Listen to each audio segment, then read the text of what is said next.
Yeah, so today what I have for you? Today I have for you a very significant topic that is sentimental comedy. आज हम लोग जो बात कर रहे हैं किसको लेकर के बात कर रहे हैं? सेंटिमेंटल कॉमेडी को लेकर के बात कर रहे हैं। अगर आप देखेंगे इसमें बता रहे हैं कि जो ड्रामेटिक लिटरेचर है, खास करके सेंटिमेंटल कॉमेडी की जब भी बात होगी तो 18th सेंचुरी की बात होगी। सेंटिमेंटल कॉमेडी जो आई है या जो आया हुआ है, ये कब आया है? 18वीं शताब्दी में। और 18वीं शताब्दी में ज्यादातर किस एज में? ऑगस्टन एज में आया हुआ है।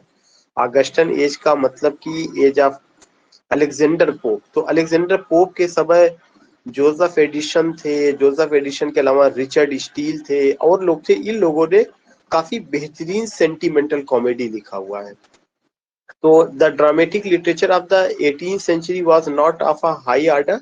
जो ड्रामेटिक लिटरेचर 18वीं शताब्दी का था वह बहुत हाई ऑर्डर का नहीं था, मतलब 18वीं शताब्दी में ड्रामा बहुत अच्छा नहीं लिखा गया है। One of the reasons of the decline of drama during the 18th century was the licensing act of 1737. It's a very significant point. Drama का पतन होता 18वीं शताब्दी में, और ड्रामा के पतन के पीछे का एक प्रमुख कारण क्या था? 18वीं शताब्दी में जो ड्रामा का पतन होता, that was the licensing act, LICENSING, licensing act of 1737। तो I would like to tell you what I would like to tell you here कि एक लाइसेंसिंग एक्ट हुआ था जो 1737 में, which curtailed the freedom of expression of dramatists, which curtailed the freedom of expression of dramatists। और इस licensing act ने dramatist के फ्रीडम पर प्रतिबंध लगाया था, कर्टेल किया था। कर्टेल का मतलब ये होता है कि उनको जो है बंदिश में रखना। विच कर्टेल्ड, पर्दे में रखना, कर्टन पर्दे से बना हुआ, curtain, that is this is the curtain. तो उसने क्या किया? लाइसेंसिंग एक्ट जो 1737 में आया था, उसने ड्रामेटिस्ट के फ्रीडम पर या उसके फ्रीडम ऑफ एक्सप्रेशन पर कैंची चला दी। कैंची चलाने का मतलब उसको अपने उसको बहुत कुछ जो है एक हुआ कि इस पर लिखना है, इस पर नहीं लिखना है। The result was that a number of writers like Fielding, who could make their marks as dramatists, left the theatre and turned towards the novel। और उसके परिणाम स्वरूप क्या हुआ कि जो बड़े बड़े राइटर थे जो ड्रामा में अच्छा कर सकते थे, उसमें एक नाम उन्होंने बताया कि फील्डिंग का, हेनरी फील्डिंग। वो ड्रामा छोड़ करके क्या लिखने लगे? नावल लिखने लगे। इसीलिए हेनरी फील्डिंग को जो है फादर ऑफ इंग्लिश नावल भी कहा गया। More over the new commercial middle classes, इसके अलावा जो नया क्लास आया था, कमर्शियल मिडिल क्लास था, जो नए बिजनेस मैन आए थे, which were coming into prominence, impose their own dull and stupid views. कह रहे हैं कि जो 18वीं शताब्दी में जो एक उभरता हुआ बिजनेसमैन था, जो उभरता हुआ क्लास था, उसने क्या किया? उसने बहुत ज्यादा इस पर ध्यान नहीं दिया। और फिर आप देखते हैं impose their own dull and stupid views on the themes that would be acceptable to the theatre. और ये सब चीजें थिएटर को स्वीकार नहीं थी कि इस तरह की चीजें हो। Naturally this was not liked by first rate writers who wanted to write independently. तो इस तरह से आपने देखा कि जो 18वीं शताब्दी है, खास करके 18वीं शताब्दी का जो शुरुआती दौर है, जिसे हम एज ऑफ अलेक्जेंडर पोप कहते हैं, जिसे हम ऑगस्टन एज कहते हैं, उस एज में ड्रामा लिखा गया और उस ड्रामा का नाम था सेंटिमेंटल ड्रामा और एंटी सेंटिमेंटल ड्रामा। आज हम जो बात कर रहे हैं वो सेंटिमेंटल ड्रामा को लेके बात कर रहे हैं। इसके पहले हम लोगों ने थिएटर ऑफ हीरोइक कपलेट को लेकर के बात किया था, जिसको हीरोइक ट्रेजेडी को लेके बात किया था, जिसको रेस्टोरेशन ट्रेजेडी कही जाती है। कॉमेडी ऑफ माइनर को जिसको रेस्टोरेशन कॉमेडी कहा जाता है, उन सबको लेकर के हमने बात किया था। लेकिन आज का जो टॉपिक है उसमें एक नए तरह का ड्रामा, 18वीं शताब्दी में ड्रामा की कंडीशन, उसको लेकर के हम लोग बात कर रहे हैं। तो मेरे समझ से ये शीट आपको यस पांडे जी समझ में आ गई होगी। जस्ट गिव योर आंसर इधर इन यस आप में, फिर हम आगे बढ़े, क्योंकि हमें 15 क्वेश्चन है कवर करना है इसे। Did you come to do the first seat? Yes,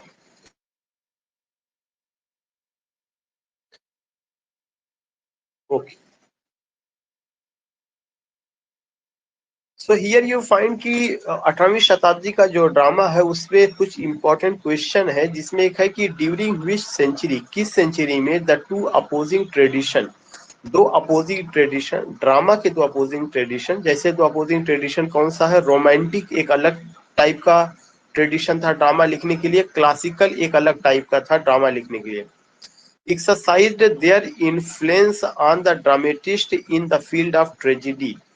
कह रहे हैं कि वह कौन सी सेंचुरी थी जब दो अपोजिट ट्रेडिशन, एक रोमांटिक ट्रेडिशन का मतलब कि एलिजाबेथन जो ट्रेडिशन था to write drama, classical tradition का मतलब कि ट्रेडिशन ऑफ अरिस्टोटल के समय का, ग्रीक ट्रेजिक ड्रामेटिस्ट थे उनके समय का जो ट्रेडिशन था, तो ये दोनों ट्रेडिशन एक समय ऐसा आता कि साथ साथ इसका असर देखने को मिलता है ड्रामा पर, इंग्लिश ड्रामा पर। वह कौन सी सेंचुरी थी? वह आपका 18वीं शताब्दी थी। Answer B is the right answer. अगर कभी भी एक क्वेश्चन आता है कि वह कौन सी सेंचुरी थी जिसमें जो है ड्रामा के दो ट्रेडिशन हमारे सामने आते हैं, जिसमें ड्रामा के दो ट्रेडिशन, रोमांटिक ट्रेडिशन और क्लासिक ट्रेडिशन, इन दोनों का प्रभाव ड्रामा की ट्रेजेडी पर या इंग्लिश ट्रेजेडी पर देखने को पड़ता है। जैसे एलिजाबेथन एज था तो केवल रोमांटिक ट्रेजेडी वहां पर रही है, उस पर बहुत ज्यादा प्रभाव क्लासिक ट्रेजेडी का नहीं रहा है। और अगर आप हीरोइक ट्रेजेडी की बात करेंगे तो उस पर क्लासिक ट्रेजेडी का ज्यादा प्रभाव रहा है। तो लेकिन 18वीं शताब्दी जो है, और जो 18वीं शताब्दी का सेंटिमेंटल कॉमेडी है, वो सेंटिमेंटल कॉमेडी कहने के लिए कॉमेडी है लेकिन उसमें तमाम गंभीर मुद्दों को लेकर के लिखा गया, तो उसमें क्लासिक और रोमांटिक दोनों प्रभाव देखने को मिलता है। और ये कब आई थी? 18वीं शताब्दी में। क्वेश्चन नंबर 2 है which tradition was the Elizabethan way of writing tragedy. वह कौन सी परंपरा थी जिसमें एलिजाबेथन परंपरा को लिया गया लिखने के लिए, रोमांटिक या क्लासिकल? तो रोमांटिक। एलिजाबेथन एज में जिस परंपरा को फॉलो किया गया वह कौन सा था? रोमांटिक परंपरा को। रोमांटिक परंपरा का मतलब कि कॉमेडी में लव, अफेयर, ब्यूटी, इमेजिनेशन, इसीलिए उसको रोमांटिक कॉमेडी भी कहा जाता है। और जो शेक्सपियर की तमाम ट्रेजेडीज पढ़ी है उसमें भी ग्लोरिफिकेशन ऑफ सोल आप देखते हैं और तमाम तरह की चीजों को लेकर के बात होती है। क्वेश्चन नंबर 3 है कि the characteristics of romantic tradition of writing tragedy were. करें कि जो रोमांटिक ट्रेडिशन था ट्रेजेडी लिखने का, उसकी क्या खासियत थी? Use of intricate plots and admitted horror and violence on the open stage without any subplot and long declamatory speeches delivered by the actors. Number 1, इसमें क्या करा? The characteristics of romantic tradition of writing tragedy. जो romantic tragedy लिखी जाती थी उसकी क्या परंपरा थी, उसमें क्या खासियत थी? यूज ऑफ इंट्रिकेट प्लॉट, उसके जो प्लॉट्स थे वो काफी इंट्रिकेट होते थे। इंट्रिकेट मतलब होता था जटिल। And admitted horror and violence, और उसमें काफी ज्यादा हॉरर दिखाया जाता था, हिंसा दिखाया जाता था। हॉरर कैसे दिखाया जाता था? शेक्सपियर की जो भी ट्रेजेडी है उसमें सुपर नेचुरल कैरेक्टर्स हैं, उनका यूज है। जैसे मैकबेथ में 3 विचेस है, हैमलेट में अगर आप देखेंगे तो गोस्ट है, उन सबको। तो ये उनकी खासियत थी कि इंट्रिकेट प्लॉट्स रहेगा, हॉरर था और वायलेंस था ओपन स्टेज पर। Classical tradition was mainly the tradition of writing tragedy French. जो क्लासिकल जो ट्रेडिशन था, यह कैसा tradition? Classical tradition was mainly the French tradition of writing tragedy. जो फ्रांसीसी परंपरा थी वह क्लासिकल परंपरा पर आधारित थी। Classical tradition was mainly the French tradition of writing tragedy. Classical traditions in writing tragedy, कौन सी कैरेक्टरिस्टिक को फॉलो किया गया क्लासिकल ट्रेडिशन के द्वारा? ये इज द राइट आंसर। मैं इसको एक्सप्लेन कैसे। The unfolding of a single action. Classical tragedy में केवल एक एक्शन होता था विदाउट एनी सब प्लॉट, उसमें कोई सब प्लॉट नहीं होता था। एंड लॉन्ग डिक्लामेटरी स्पीचेज, और उसमें तमाम लंबे लंबे स्पीचेस वगैरह वगैरह बोले जाते थे, डिलीवर्ड बाय द एक्टर्स के द्वारा बोले जाते थे। तो जो क्लासिकल ट्रेजेडी है वो जिस परंपरा को फॉलो करती थी कोई भी चीज लिखने के लिए, उसमें क्या होता था? सिंगल एक्शन होता था, सब प्लॉट होता था, लॉन्ग डिक्लामेटरी स्पीचेस होते थे, ये सारी चीजें होती। नंबर 6 है the traditional English pattern of drama was exemplified. जो ट्रेडिशनल इंग्लिश पैटर्न है ड्रामा का, उसको उदाहरण स्वरूप कैसे देखा जा सकता है? करें, जो ट्रेडिशनल पैटर्न है इंग्लिश ड्रामा का उसको उदाहरण के रूप में कहाँ पे देखा जा सकता? Art was when is preserved. Art was when is preserved, इसमें देखा जा सकता है। एडिशन का जो कैटो है ये ट्रेजिडी है, जोसेफ एडिशन का कैटो ट्रेजिडी है, डॉक्टर जॉनसन का आयरीन भी ट्रेजिडी है। लेकिन जो ट्रेडिशनल इंग्लिश पैटर्न का ड्रामा है वो कहाँ से शुरू होगा? 8वें, जो हमारे लिए भी नया, इसलिए आप इसे ध्यान में रखिएगा। क्वेश्चन क्या पूछ रहा है? द ट्रेडिशनल इंग्लिश पैटर्न, जो पारंपरिक अंग्रेजी में ड्रामा लिखने का पैटर्न था, और एग्जाम्पलीफाइड, उसका एग्जांपल कौन सा? Otway's Venice preserved. Next question, in which tragedy the classical tradition was strictly upheld. कह रहे वह कौन ट्रेडिशन को पूर्णतः अपहेल्ड कर दिया गया, रोक दिया गया, नियंत्रण कर में रखा गया? That was Addison's Cato, Addison's Cato. In which tragedy, किस ट्रेजिडी में द क्लासिकल ट्रेडिशन, जो क्लासिकल ट्रेडिशन था, परंपरा थी ट्रेजिडी लिखने का, वॉज स्ट्रिक्टली अपहेल्ड, उसको जो है रोका किया गया। तो you will come to know उसमें उसको लेके एडिशंस का कैटो, एडिशंस का कैटो क्या है? जोसेफ एडिशन का ये। उसके बाद कह रहे हैं कि who was the first exponent of the sentimental comedy in the 18th century. 18वीं शताब्दी में सेंटिमेंटल कॉमेडी का पहला राइटर कौन था? Richard Steele. रिचर्ड स्टील जो है, जो कि प्रोज राइटर भी थे, उन्होंने पहला कॉमेडी लिखा। Who was the first exponent of the sentimental comedy in the 18th century. जो सेंटिमेंटल कॉमेडी 18वीं शताब्दी में लिखी गई है, वो जो है उसका पहला एक्सपोनेंट कौन थे? उसके पहले एक्सपोनेंट आपके यही, who was the first exponent of the sentimental comedy in the 18th century. Next है, Steele extol the domestic virtues in his play. कह रहे हैं कि स्टील ने अपने प्ले में डोमेस्टिक वर्च्यूज को लिया है। कौन से प्ले में? The funeral, the lying lover, the tender husband, the conscious lover. ये सब उन्हीं का ही है, उन्हीं का ही है, उन्हीं का ही है। तो उनका जो प्ले है कौन कौन सा है? The funeral, the lying lover, the tender husband, the conscious lovers, ये सब उनका है। और इसमें उन्होंने डोमेस्टिक वर्च्यूज को लिया हुआ। नेक्स्ट है, अकॉर्डिंग टू स्टील, स्टील के अनुसार which are the guiding principles of conduct. कह रहे हैं कि आचरण को कंडक्ट करने के लिए कौन सी गाइडिंग प्रिंसिपल है स्टील की नजर में? Simplicity of mind, good nature, friendship and honour. ये दोनों है, सिंप्लिसिटी भी है, गुड नेचर भी है, फ्रेंडशिप भी है, ऑनर भी है। तो both A and B is the right answer, मतलब सी। स्टील की नजर में which are the guiding principle, कौन सी गाइडिंग प्रिंसिपल है ऑफ कंडक्ट, कंडक्ट को लेकर के? तो simplicity of mind, good nature, friendship and honour. Other dramatist who wrote sentimental comedy, दूसरे ड्रामेटिस्ट जिन्होंने सेंटिमेंटल कॉमेडी लिखा ड्यूरिंग द 18th सेंचुरी, 18वीं शताब्दी में, वो कौन कौन से लोग हैं? Colley सीबर, yes. Hugh Kelly, yes. Richard Cumberland, yes.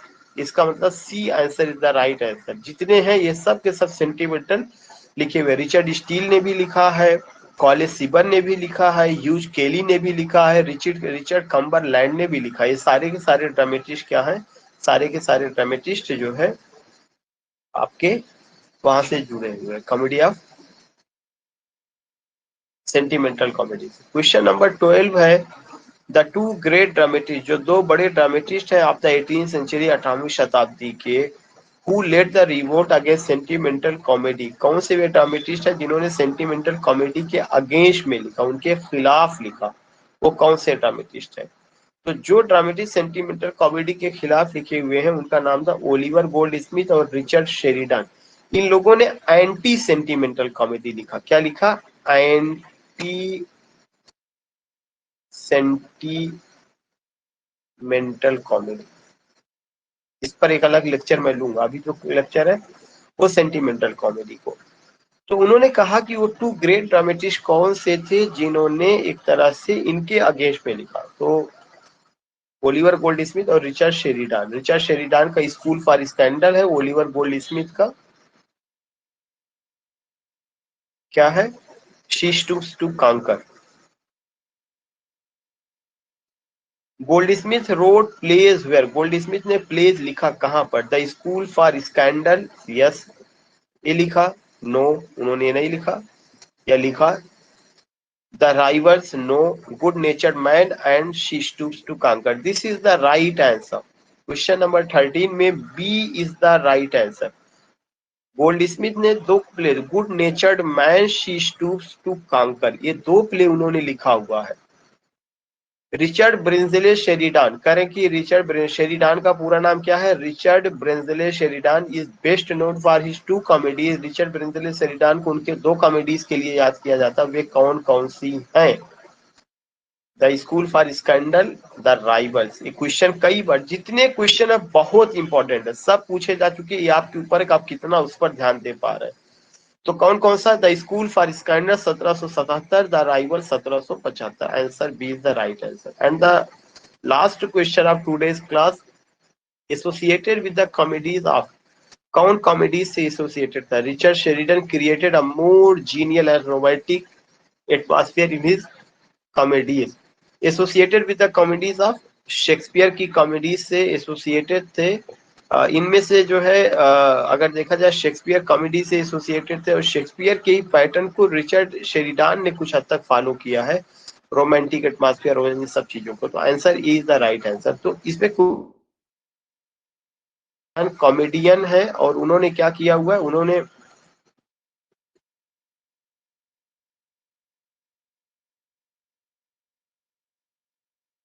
associated with the comedies, Richard Sheridan created a more genial and romantic atmosphere in his comedies. So you are getting this particular point कि ये सब चीजें रही हैं। तो I would like to tell you कि what you have to do, आपको जो काम करना है वो ये करना है कि ये जितने क्वेश्चन अभी तक हमने कराए हुए हैं कवर कर लेने हैं। इसलिए कवर कर लेने हैं कि मैं 1 तारीख को पूरा समराइज कराऊंगा, जितना टेस्ट मैंने कराया है इसका क्वेश्चन बना करके मैं आपको दूंगा एक शीट में, और मैं देखता हूँ आप कितना कर पाते हैं उसको। इसलिए आपको ये पूरा रिवाइज करना। अभी आपके पास 24 तारीख है, 6-7 दिन है। इस 7 दिन में सारे टॉपिक को आप रिपीट कर डालिए। कम से कम मैं समझता हूँ कि you got near about 200 questions आपको मिला है, या उससे ज्यादा ही मिला होगा। तो ये 200 क्वेश्चंस आप रिवाइज कर डालिए, और ये सारे 200 क्वेश्चंस आपके टेस्ट में आएंगे, चाहे 2 बार कराना पड़े, चाहे 2 बार कराना पड़े। आप ऐसे ही जनरली जोड़ लीजिएगा कि अगर जो है एक दिन में 15 आपने क्वेश्चन किया होगा और 200 से ज्यादा क्वेश्चन आपको मिला हुआ है, इसलिए आप ये सारे क्वेश्चन कर लीजिएगा। Now Yash ji, we have Shashikant, we have Syeda. अगर आप में से किसी को कुछ कहना हो, कोई सजेशन देनी हो तो मुझे बताइए। मुझे एक मैसेज मिला यश जी का कि link send me on Wordsworth poem Tintern अबे का। ठीक है, मेरे यूट्यूब चैनल पे है, मैं उसको कोशिश करूंगा वो लिंक आपको भेज दूं। और किसी को कुछ कहना है? एनी सजेशन और एनीथिंग?